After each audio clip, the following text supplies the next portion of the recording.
کسی سے سکون سے, امن سے, شانتی سے رہو, ٹھیک ہے, لیکن کسی کا مذہب بھی قبول نہیں کرو.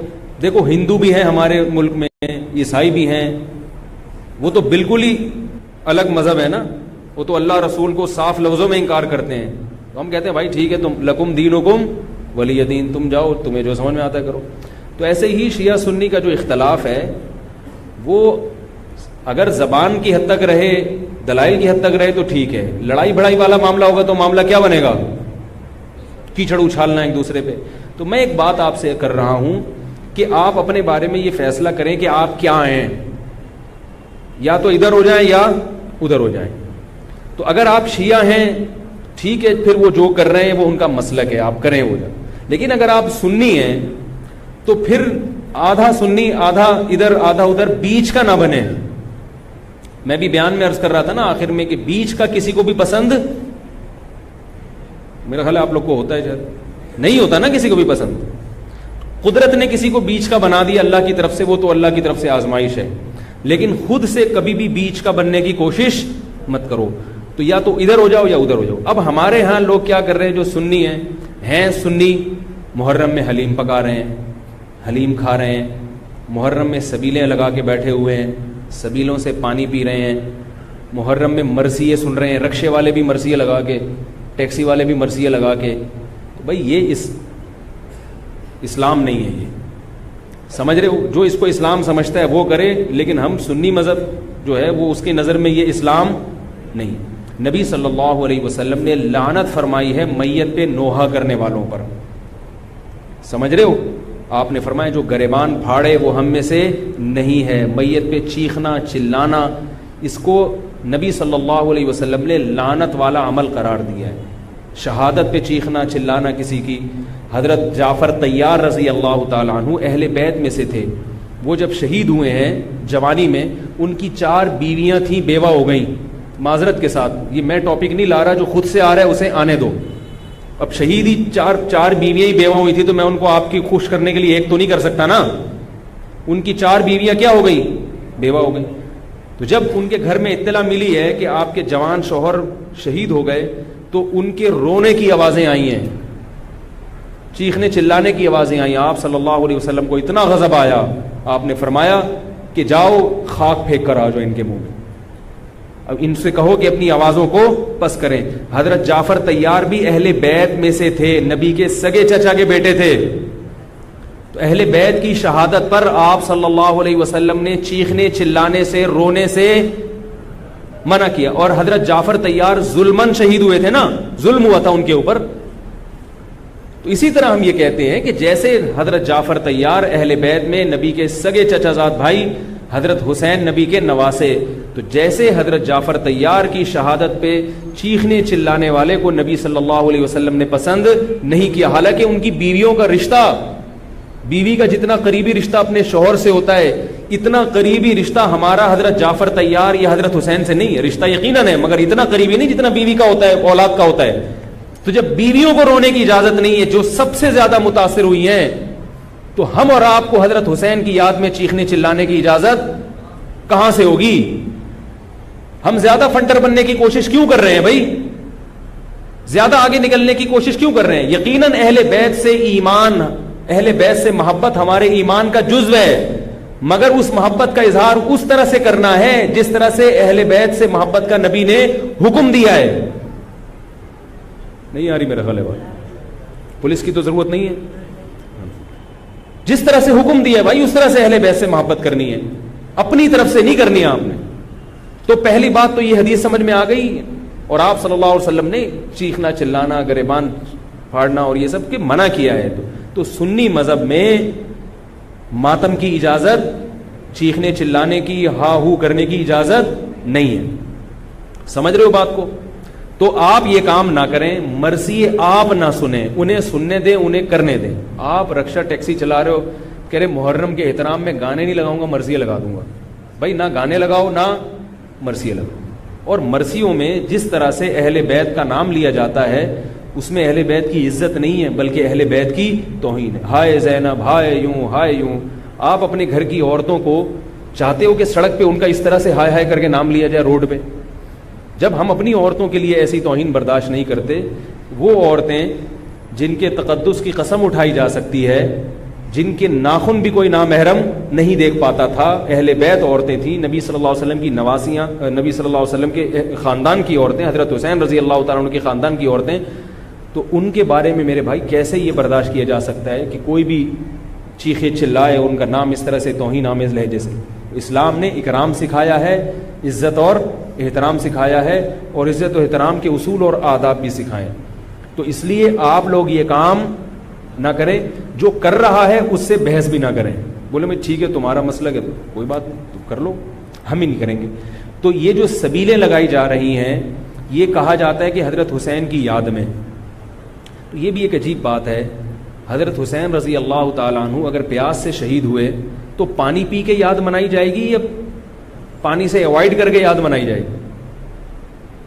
عجیب بات ہے. مجھے ایک بات بتاؤ، آپ کا دوست بھوکا بیٹھا ہوا ہے، آپ اس دوست پہ ترس کھا رہے ہو، آپ کہہ رہے ہو، اس کو فون کیا آپ نے، بھائی کیا یار؟ کہہ رہے 2 دن سے مجھے کھانا نہیں ملا. کہہ رہے بس پھر میرے سامنے جو کھانا رکھا ہے میں بھی نہیں کھا رہا، جب تو نے نہیں کھایا تو میں کیوں کھاؤں یار یہ مرغے؟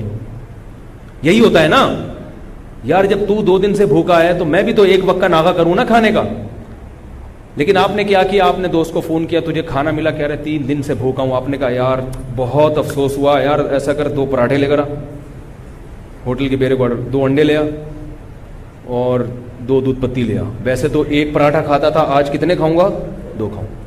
دوست فون پہ کہہ رہا ہے یار یہ آرڈر کا، کہہ رہا ہے یار تو بھوکا ہے، تیری یاد میں کیا کروں گا؟ کھاؤں گا بھی اور پبلک کو بولوں گا آ جا بھائی تو بھی آ جا یار، تو بھی آ جا.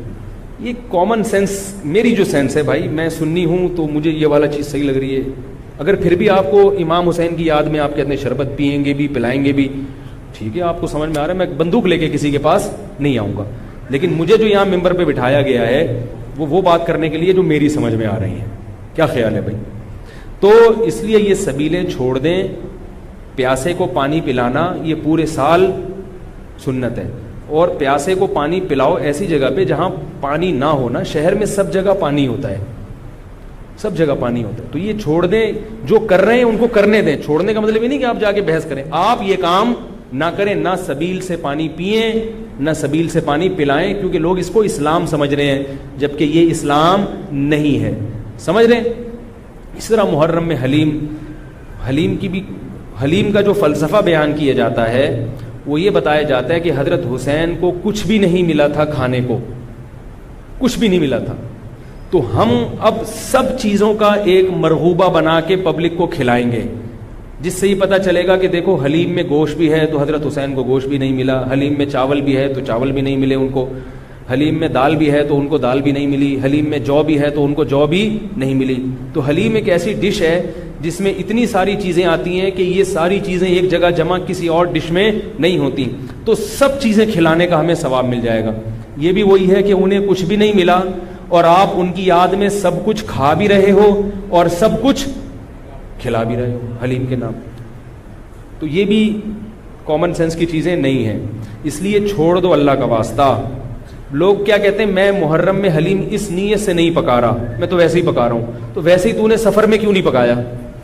ویسے ہی آپ ربیع الاول میں کیوں نہیں پکا لیتے؟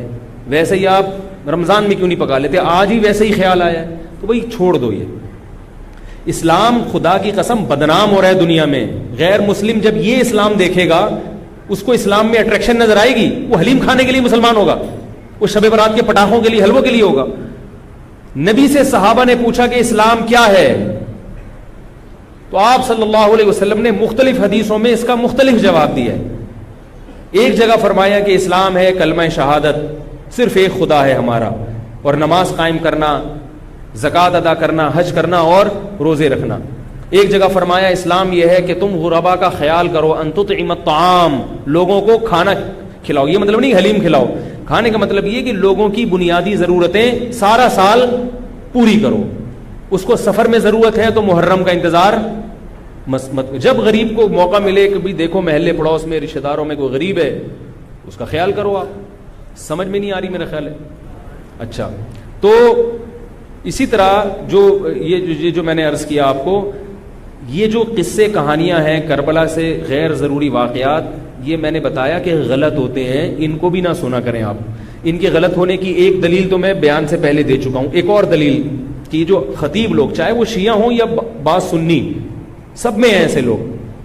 تو یہ غلط ہونے کی بڑی دلیل ایک اور یہ بھی ہے کہ اگر یہ قصہ خطیب لوگ جو حقیقی واقعہ ہے وہ بیان کرتے تو ایک ہی قصہ کئی بار انسان سن نہیں پاتا.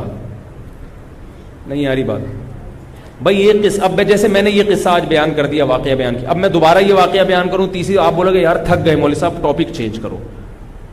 لیکن آپ دیکھ رہے ہیں کہ جو خطیب لوگ ہیں وہ محرم میں پورا محرم ان کا یہ کربلا کا واقعہ بیان کرتے ہیں، لیکن لوگ تھکتے نہیں ہیں. اس کا مطلب ہر واقعہ اور ہر تقریر دوسری تقریر سے جدا اور منفرد ہوتی ہے، ورنہ پبلک سنے گی نہیں. کتنی مضبوط دلیل دے رہا ہوں آپ کو. اس کا مطلب ہے ہر خطیب کو پبلک کے لیے اس بیان کو اٹریکٹیو بنانے کے لیے اس واقعے میں تھوڑا سا ٹماٹر اور دہی کا تڑکا لگانا پڑا. کبھی وائٹ کڑھائی ہوگی دہی والی، کبھی ٹماٹر والی کڑھائی ہوگی، کبھی گرین کڑھائی ہوگی. تو کڑھائی کا تڑکا چینج ہوگا تو پھر صبح کی کڑھائی دوپہر کھا سکتے ہیں، رات کو بھی کڑھائی کھا سکتے ہیں، ورنہ دوپہر جب آپ نے کڑھائی کھا لی رات کو وہ کڑھائی آپ نہیں کھاؤ گے. انسان ایک دفعہ کھا کے دل بھر جاتا ہے اس. تو یہ خود اس بات کی دلیل ہے خطیب ہر بیان میں کوئی نئی چیز لے کر آ رہا ہے. اس کا مطلب ہے کہ بھائی ایک واقعہ تھا تو وہ ایک ہی دفعہ ہوا ہے نا واقعہ، اس کو ہر دفعہ وہی ہونا چاہیے نا. ہر دفعہ آپ نے اس میں کچھ نئی چیز لایا ہو تو اس کا مطلب ہے کچھ دال میں گڑبڑ ہے. یہ بھی اس بات کی دلیل ہے. اس لیے یہ چیزیں چھوڑ دیں. رہا یہ مسئلہ کہ لوگوں کے گھر سے حلوے آ جاتے ہیں، کھانا آ جاتا ہے، تو بھائی بہتر یہ ہے کہ ان کو محبت کے ساتھ منع کر دیں. بولے ہم حضرت حسین رضی اللہ تعالی عنہ سے محبت ضرور کرتے ہیں مگر کھا کے بولو بھائی نہیں، روزہ رکھ کے. ٹھیک ہے، ہم نہیں کھائیں گے.